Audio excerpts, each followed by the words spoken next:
വിഷയം പഠിക്കലാണ് നമ്മളെ ലക്ഷ്യം. ഇമാം റംലി പറയുന്നു. ഇമാം റംലിയോടൊരു ചോദ്യം. എന്താ ചോദ്യം?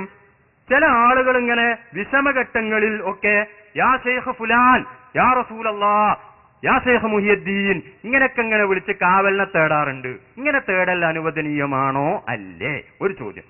രണ്ടാമത് ചോദ്യം, അങ്ങനെ ചോദിച്ചാൽ അവർക്കതിന് സഹായിക്കാൻ കഴിയുമോ ഇല്ലേ? രണ്ടാമത്തെ ചോദ്യം. ഇങ്ങനെയുള്ള ചോദ്യത്തിന് മറുപടി പറയുമ്പോ ആ ചോദ്യത്തിന് അത് അനുവദനീയമാണ് എന്ന് പറഞ്ഞിട്ട് ഇമാം റംലി പറയുന്നു, വലിർ റുസുലി പ്രവാചകന്മാർ, വല്ലംബിയായി അംബിയാ മുർസലുകൾക്കും, വല്ലൗലിയായി ഔലിയാക്കൾക്കും, വസ്സാലിഹീന സജ്ജനങ്ങൾക്കും ഇഗാസത്തുൻ സഹായിക്കാൻ കഴിയും. ജീവിതകാലത്തെന്ന് മാത്രമല്ല ബഅദ മൗതിഹിം, അവർ മരണപ്പെട്ടു പോയതിന് ശേഷവും സഹായിക്കാൻ കഴിയും എന്നാണ് പറയുന്നത്. എന്താണ് ഈ ഹിജ്റ 10-ാം നൂറ്റാണ്ടിലെ മുജദ്ദിദ പറയുന്നത്? എന്താണ്? അമ്മൽ അംബിയാവു, അംബിയാക്കന്മാർ ഫലിയന്നഹും മഹ്യാഉൻ ഫീ ഖുബൂരിഹിം, അവരവരുടെ ഖബറുകളിൽ ജീവിച്ചിരിക്കുകയാണ്. യുസല്ലൂന, നിസ്കരിക്കുന്നുണ്ട്. ഇമാം ബുഖാരി ഉദ്ധരിച്ച ഹദീസിലുണ്ട്, റസൂലുള്ളാഹി പറയുന്നു, റഅയ്തു മൂസാ യുസല്ലി ഫിൽ ഖബർ, മൂസാ നബി ഖബറിൽ വെച്ച് നിസ്കരിക്കുന്നത് ഞാൻ കണ്ടു എന്ന് ഇമാം ബുഖാരി ഉദ്ധരിച്ച ഹദീസിലുണ്ട്. അതുപോലെ തന്നെ കഅന്നി യൻദുറു ഇലാ യൂനുസ, അതാ യൂനുസ് നബി വരുന്നു, വഹുവ യുലബ്ബി, തൽബിയത്ത് ചൊല്ലി ഹജ്ജിന് വരുന്നത് അതാ ഞാൻ നോക്കിക്കാണുന്നു എന്ന് പറഞ്ഞ ഹദീസുകൾ ബുഖാരിയിലുണ്ട്. അതാ അത് വെച്ചുകൊണ്ടാ പറയുന്നത് ഇവര് ഖബറുകളിൽ ജീവിച്ചിരിക്കുന്നവരാണ്. യുസല്ലൂന, അവർ നിസ്കരിക്കാറുണ്ട്. വയഹ്ജൂന, ഹജ്ജും ചെയ്യാറുണ്ട്. കമാ വറദത്ത് ബിഹിൽ അഖ്ബാറു, ഒക്കെ ഹദീസിൽ വന്നതാണ്. മിൻഹും, ഈ സഹായിക്കാനുള്ള അവരിൽ നിന്നാകും. മുഅ്ജിസത്തൻ ലഹും, അവർക്കുള്ള അമാനുഷിക സിദ്ധിയാണ്. അതേ സമയത്ത് അമ്മൽ ഔലിയാവു, ഔലിയാക്കളോ ഫയ്യ കറാമത്തുൻ ലഹും, അത് അവർക്കുള്ള കറാമത്താണ്. കാരണം എന്താണ്? ഫഇന്ന അഹ്ലൽ ഹഖ്, സത്യത്തിന്റെ ആളുകൾ, ഫഇന്ന അഹ്ലൽ ഹഖ്, സത്യത്തിന്റെ ആളുകൾ, അലാ അയ്യക മിനൽ ഔലിയായി, കറാമത്ത് മുഅ്ജിസത്തുകൾ, കറാമത്തുകൾ ഔലിയാക്കളിൽ നിന്നുണ്ടാകും. ബിഖസ്തിൻ, അവർ ഉദ്ദേശിക്കുമ്പോൾ ഉണ്ടാകും. വൈരിഖസ്തിൻ, ഉദ്ദേശിക്കാത്തപ്പോഴും ഉണ്ടാകും.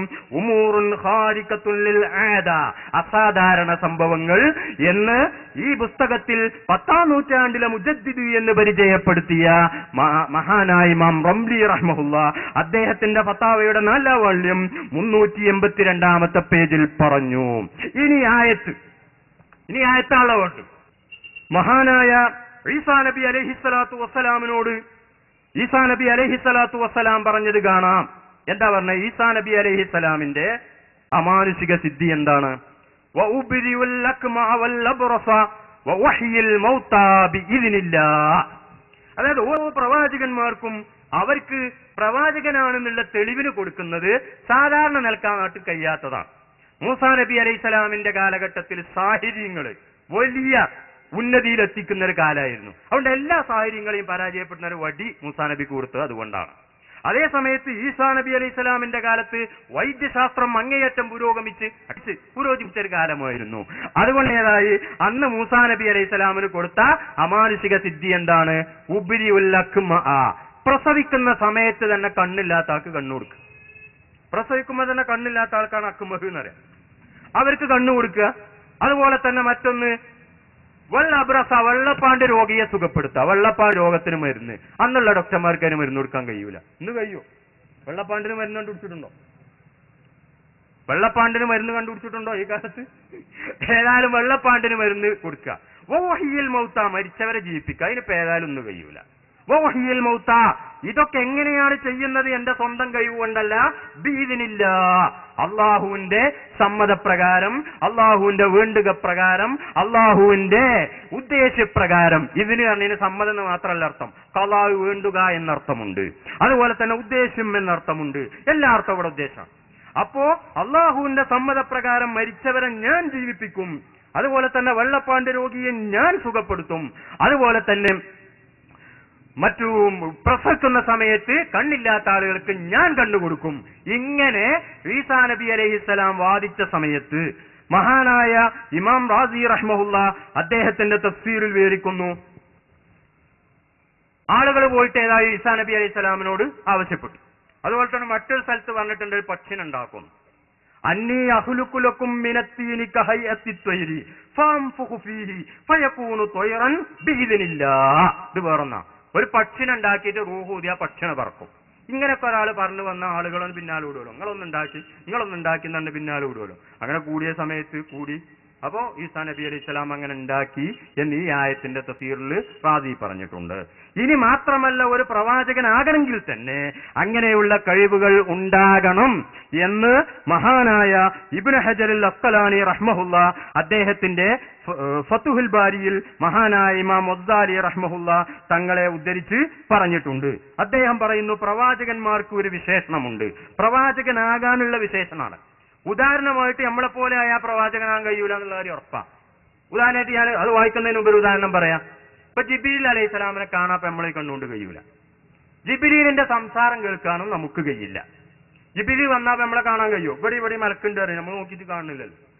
മലക്കിന്റെ ശബ്ദം കേൾക്കാനോ മലക്കുമായി സംസാരിക്കാനോ മലക്കുമായി ആശയവിനിമയം നടത്താനോ സാധാരണഗതിയിൽ ഒരു മനുഷ്യന് കഴിയില്ല. അതുകൊണ്ട് പിന്നെ ഏതാകണം? മലക്കിന്റെ പ്രകൃതിയൊന്ന് വേറെയാണ്, മനുഷ്യന്റെ പ്രകൃതിയൊന്ന് വേറെയാണ്. ആശയവിനിമയം നടക്കണമെങ്കിൽ പറയുന്ന ആളും പറയപ്പെടുന്ന ആളും തമ്മിൽ എന്തോ ഒരു ബന്ധം വേണം. ജിബ്രീൽ പറയുന്ന റസൂലിന് കേൾക്കാനും കഴിയൂല, മനസ്സിലാക്കാനും കഴിയൂലെങ്കിൽ പിന്നെ ആ ജിബ്രീലും റസൂലും വെച്ചൊരു കാര്യമല്ല. അതുകൊണ്ട് തന്നെ ഫതുഹുൽ ബാരിയിൽ ഇമാം ബുഖാരി കിതാബ് കൈഫ കാന ബദുഉൽ വഹി ഇലാ റസൂലില്ലാഹി സ്വല്ലല്ലാഹു അലൈഹി വസല്ലം എന്ന ഹെഡിങ്ങിൽ ഒരു ഹദീസ് കൊണ്ടുവന്നിട്ടുണ്ട്. തങ്ങൾക്ക് വഹി കിട്ടൽ എങ്ങനെയാണ്? അഹ്യാനൻ യഅ്തീനിൽ വഹ്യു മിസ്ല സൽസലത്തിൽ ജറസി. ഇമാം ബുഖാരി ഉദ്ധരിച്ച ഹദീസ. ആ ഹദീസിൽ പറയുന്നുണ്ട്, മണി അടിക്കുന്ന ശബ്ദം പോലുള്ള ശബ്ദത്തിൽ ചിലപ്പോൾ എനിക്ക് വഹി വരാറുണ്ട്.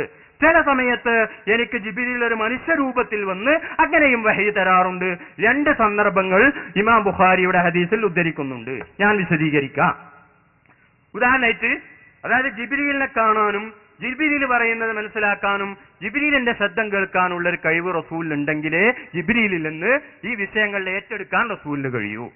അതേ സമയത്ത് റസൂല് പൂർണ്ണമായും ജിബ്രീലിന്റെ മർത്തബയിലേക്ക് അങ്ങോട്ട് ഉയർന്നാലോ എന്ന ആ റസൂലിന് പിന്നെ സാധാരണക്കാരായ നമ്മളുമായി ആശയവിനിമയം നടത്താനും കഴിയില്ല. അതുകൊണ്ട് റസൂലിൽ രണ്ട് വകുപ്പ് വേണം. ആത്മീയമായ റസൂലിന് മലക്കൂത്തി പ്രകൃതിയും ശാരീരികമായ മനുഷ്യപ്രകൃതിയുമാണുള്ളത് എന്ന് ഈ ഹദീസ് വിശദീകരിച്ച് ഹാഫിദ് ഇബ്നു ഹജറുൽ അസ്ഖലാനി റഹ്മഹുല്ല അദ്ദേഹത്തിന്റെ ഫതുഹുൽ ബാരിയിൽ വളരെ വ്യക്തമായി പറഞ്ഞിട്ടുണ്ട്. അപ്പൊ ചില സമയത്ത് റസൂല് ജിബ്രീലിന്റെ മർത്തബയിലേക്ക് അങ്ങോട്ട് ഉയരും, അതാണ് മിസ്ല സൽസലത്തിൽ ജറസി എന്ന് പറഞ്ഞത്. ചില സമയത്ത് ജിബ്രീൽ മനുഷ്യ പദവിയിലേക്ക് ഇങ്ങോട്ട് താവും, അതാണ് മനുഷ്യരൂപത്തിൽ വരുമെന്ന് പറഞ്ഞത്.